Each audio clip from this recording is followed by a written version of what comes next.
আসসালামু আলাইকুম রহমতুল্লাহ। সম্মানিত দর্শক শ্রোতা, যে বিষয়টা নিয়ে আলোচনা করব সেটা হচ্ছে বাংলাদেশের একজন বুদ্ধিজীবী, দার্শনিক, কবি, সাহিত্যিক, লেখক, বুদ্ধিজীবী, ফার্মাসিউটিক্যালস বিশেষজ্ঞ ফরদ মাজার। ওনাকে সবাই চিনেন। ওনার অনেক গুণে গুণান্বিত জ্ঞানের সব শাখায় উনি বিচরণ করেছেন। উনি সাম্প্রতিক সময় টিভিকে দেওয়া এক সাক্ষাৎকারে বলেছেন, প্রোগ্রামে বলেছেন সম্ভবত সময় টিভির, উনি বলেছেন আগামী যে যুদ্ধটা হবে সেটা হবে বঙ্গোপসাগরকে কেন্দ্র করে, ব্লু ওয়াটার ইকোনমি, অর্থাৎ সমুদ্রের নীল পানির যুদ্ধ। সমুদ্রটা হচ্ছে বঙ্গোপসাগর, বঙ্গোপসাগরকে কেন্দ্র করে আগামী যে যুদ্ধটা সংগঠিত হবে সেটা হচ্ছে বঙ্গোপসাগরের যুদ্ধ। এশিয়ার বিভিন্ন অঞ্চলে সংগঠিত হয়ে এখন এটা দক্ষিণ এশিয়া বঙ্গোপসাগরে এসে পতিত হয়েছে এই যুদ্ধ। কার সাথে এই যুদ্ধ হবে? এই যুদ্ধে বাংলাদেশের বন্দরের যে নিরাপত্তা আছে, নিরাপত্তা ব্যাহত হবে। বিশেষ করে বাংলাদেশের চট্টগ্রাম যে সমুদ্র বন্দর আছে, সে বন্দরে নিরাপত্তা ব্যাহত হতে পারে এই যুদ্ধের কবলে পড়লে। এখন এই যুদ্ধকে প্রভাবিত করবে এবং এই যুদ্ধে জড়িয়ে যাবে কে? প্রশ্ন হচ্ছে এটা। এখন এই যুদ্ধে আমেরিকার সাথে ডক্টর মোহাম্মদ ইউনূস যেভাবে বুকে জড়িয়ে আছে, আমেরিকার প্রেসিডেন্ট জো বাইডেন যেভাবে বুকে জড়িয়ে রাখছে ডক্টর ইউনূসকে, সেই জন্য তিনি শঙ্কায় আছেন যে সম্ভবত জো বাইডেন বঙ্গোপসাগরে চলে আসবেন, বঙ্গোপসাগরে ঘাঁটি করবেন, বঙ্গোপসাগর দখল করবেন, দক্ষিণ এশিয়ার একটা আঞ্চলিক অস্থিতিশীল পরিবেশ তৈরি করবেন। এরকম একটা শঙ্কায় উনি আছেন। অস্থিতিশীল পরিবেশ তৈরি করলে কি হবে? বাংলাদেশের নিরাপত্তা ব্যাহত হবে, চট্টগ্রাম পার্বত্য অঞ্চলের নিরাপত্তা ব্যাহত হবে, বাংলাদেশের সমুদ্র বন্দর যেটা সবচেয়ে বড় চট্টগ্রাম সমুদ্র বন্দর, সেটা আমদানি রপ্তানি ব্যাহত হবে এবং কি বাংলাদেশের অর্থনীতির ক্ষতি হবে। উনি এটা বলতে চাচ্ছেন।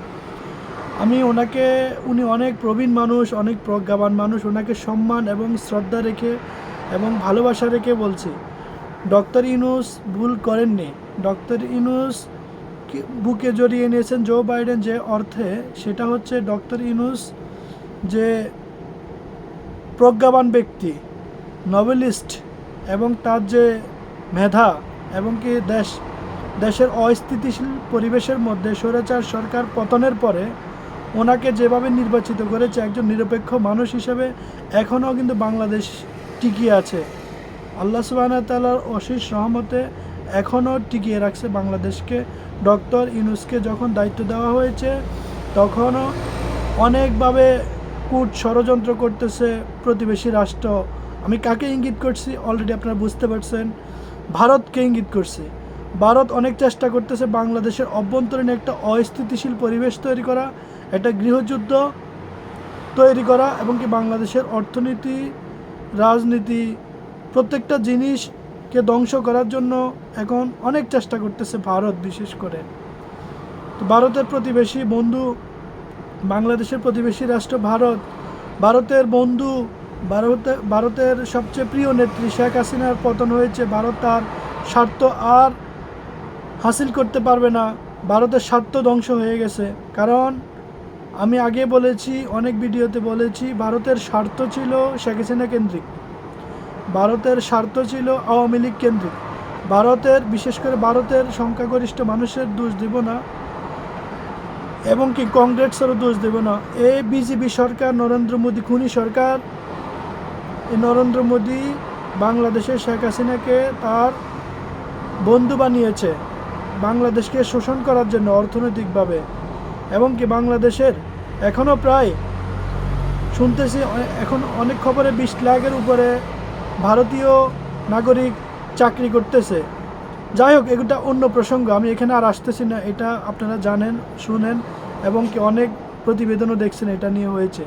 এখন কথা হচ্ছে ডক্টর ফরহাদ মাজার যেটা বলেছেন সেটা হচ্ছে, এটা খুবই দুঃখজনক বিষয়। সাবেক স্বৈরাচার সরকার যে পরিমাণ ঋণ বাংলাদেশকে করে গিয়েছেন, অন্য অন্য দেশের সাথে চীনের যে পরিমাণ ঋণ, ভারতের আদানি গ্রুপের বিদ্যুতের যে বাণিজ্য হয়েছে, বাংলাদেশে বিদ্যুতের যে আমদানি করেছে বাংলাদেশ আদানি গ্রুপ থেকে, আদানি গ্রুপের যে পরিমাণে ঋণ, সুদ এবং কি অন্য অন্য এশিয়ান ডেভেলপমেন্ট ব্যাংক, চীনের যে ঋণের পরিমাণ, জাপানের যে ঋণের পরিমাণ, কোরিয়ার যে ঋণের পরিমাণ, এ ঋণ বাংলাদেশ জর্জরিত। বাংলাদেশ ভঙ্গুর অবস্থা অর্থনীতি, এবং কি বাংলাদেশে ব্যাংকগুলো দেউলিয়া হয়ে গিয়েছে।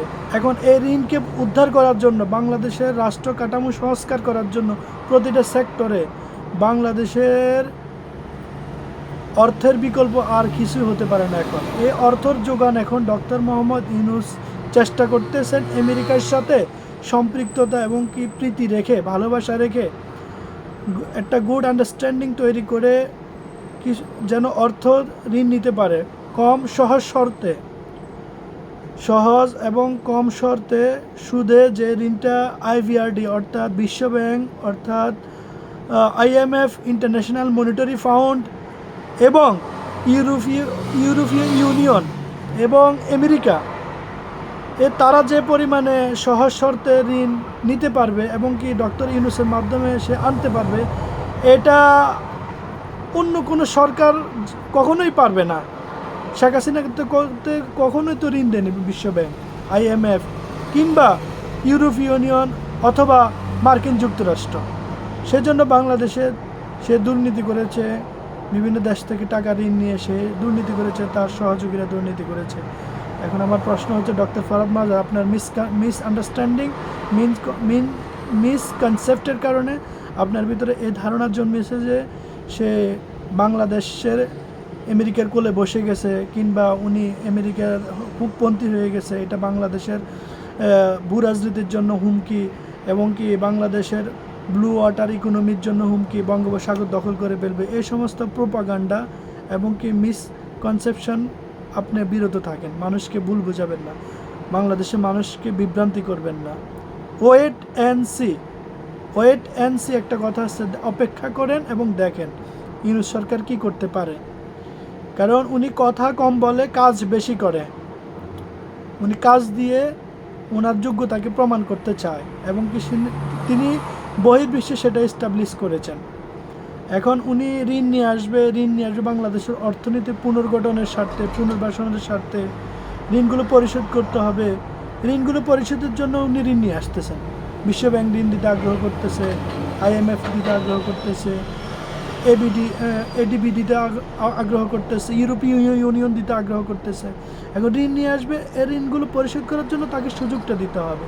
এই ধরনের বঙ্গোপসাগর দখল করবে, সেন্ট মার্টিন দখল করবে, সেন্ট মার্টিনে ঘাঁটি করবে আমেরিকান, এইসব প্রপাগান্ডা বাংলাদেশের সাধারণ জনগণ মেনে নেবে না।